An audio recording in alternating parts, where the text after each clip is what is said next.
Greetings everyone, my name is Mark, I'm a high school student and I'm aspiring to be a quant. I enjoy math and these videos will be mostly for my personal uses because I personally think that if you try to explain something or to reproduce knowledge that you've gained, I think that you understand it way better after explaining or after talking about it. In fact, I've read a paper where one remembers about 90% of the things they say after explaining it to someone else, rather than just simply going through your notes or reading something where you only remember about 10% of what you actually read. So, in order to deepen my knowledge and understanding, I figured out that I might try out doing these short videos. And since that I'm already recording it and doing this, I thought that I might as well share it and someone might find it useful.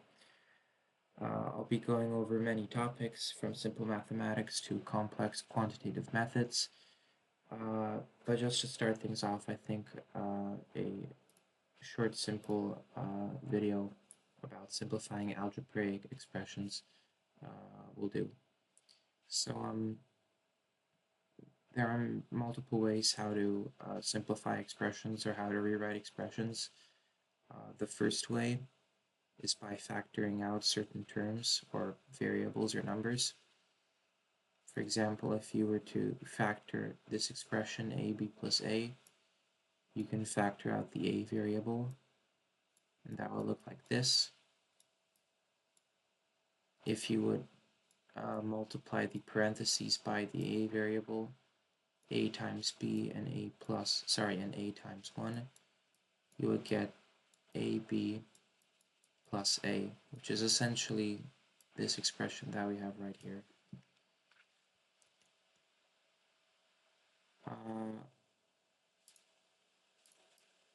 Apart from just multiplying variables, you can also do the same for numbers.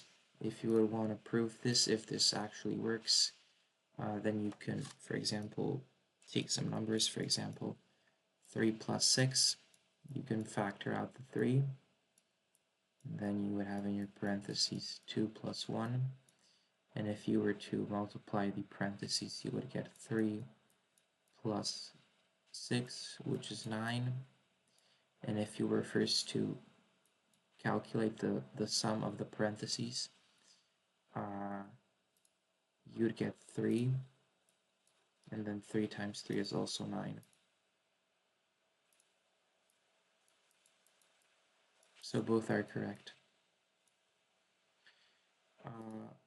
Another way, or another thing you could do by factoring is that you don't always have to factor out variables or numbers, but you can also factor out apparently the negative sign.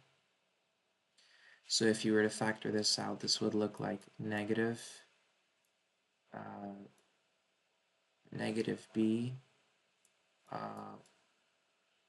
plus 2a, and you're not really factoring out the negative sign. In fact, you're factoring out -1. So -1 times b would be negative b, and -1 times 2a would be -2a.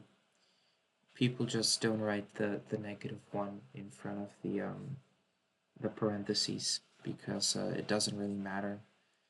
The same way how negative b is equal to -1 times b.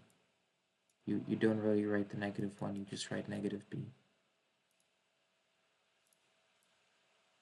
I feel that people get often confused by why do we factor out the negative sign, why can't we factor out the positive sign? Well, you're actually factoring it out, but you just don't write the 1 in front of the parentheses. There's really no need of writing it.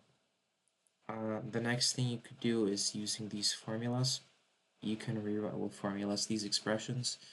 You can rewrite a plus b squared as a squared plus 2ab plus b squared. If you were to multiply this parentheses by itself,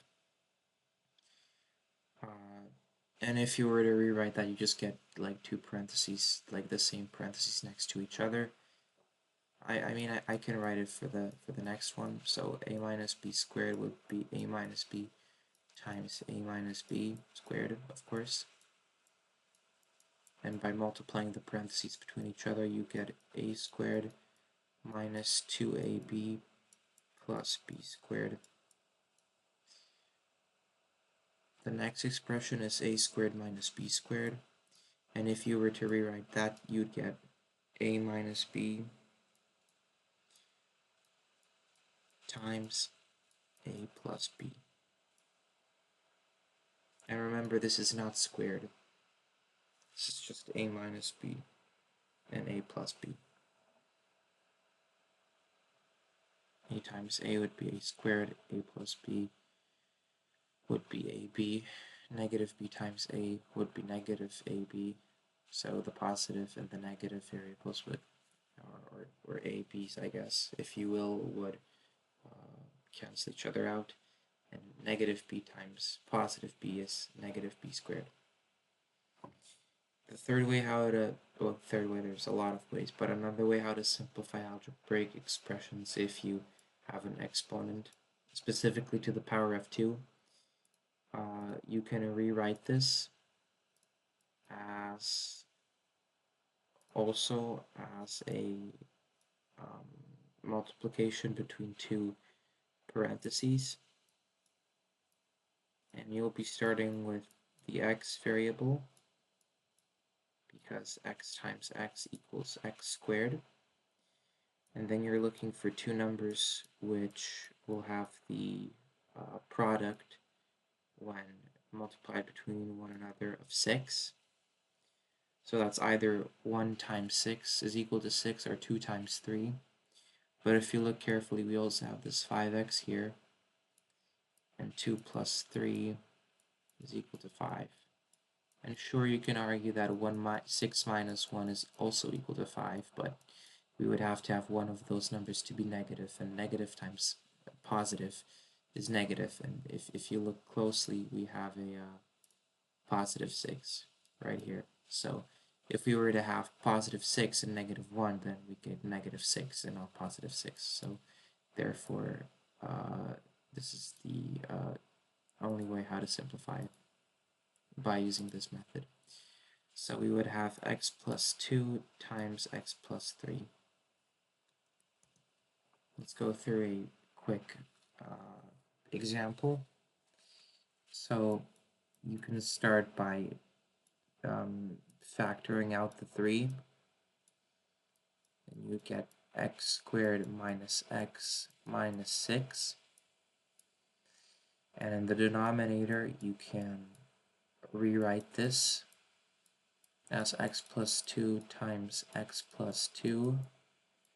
Essentially, what we're doing here is that we're using this expression right here, and you can also rewrite this expression by the help of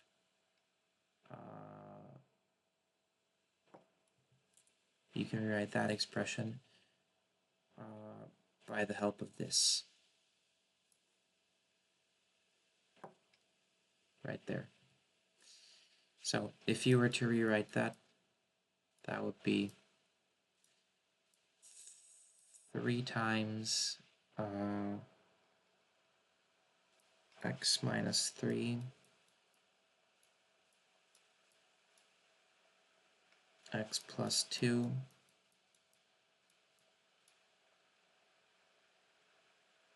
and here in the denominator we would have x plus 2 times x plus 2.